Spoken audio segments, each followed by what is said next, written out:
The revelation of the revelation. The four Gospels explained by their writers by Jean-Baptiste Roustaing, 1881. Source: www.tinyurl.com/the4gospels.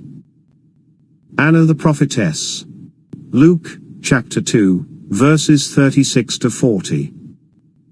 And there was one Anna, a prophetess, the daughter of Phanuel, of the tribe of Aser. She was of a great age, and had lived with an husband 7 years from her virginity.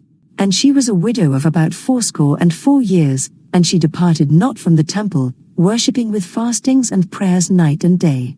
And she standing up at that instant gave thanks to the Lord, and spoke of him to all those who were waiting for redemption at Jerusalem.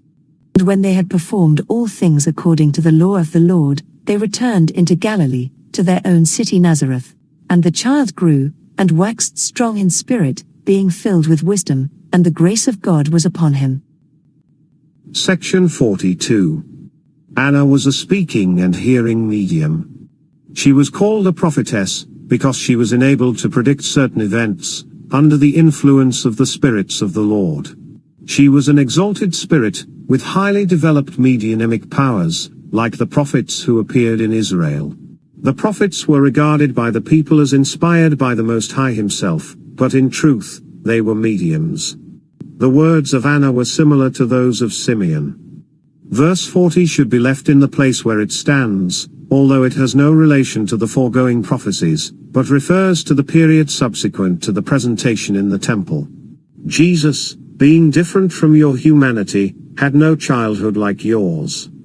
His body was only an almost material perisprit, which assumed a human appearance to the eyes of men, but as its nature was purely perispiritic, the spirit which it enclosed was always free, and the body consequently obeyed its influence in a manner which was always superior to anything that could be hoped for in the most highly developed child.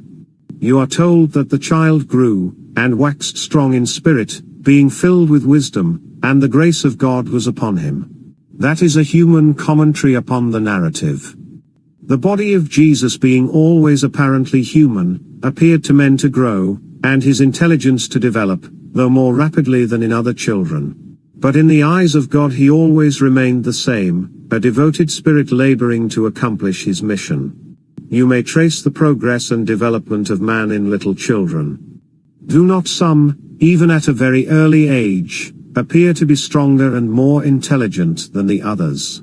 Would you not have it so with him who was only a child in appearance, and is it not intelligible that his first steps on earth should be marked with a peculiar seal, like the rest of his life? And the grace of God was upon him, because in him everything was pure and holy, and he was, therefore, equally pure and holy in his words and actions. His early childhood, in human eyes, was, as you may well suppose, free from the faults and weaknesses of your infancy. He was perfect from his origin, and this naturally excited astonishment and admiration. The revelation of the revelation. The four Gospels explained by their writers by Jean-Baptiste Roustaing, 1881. Source: www.tinyurl.com/the4gospels.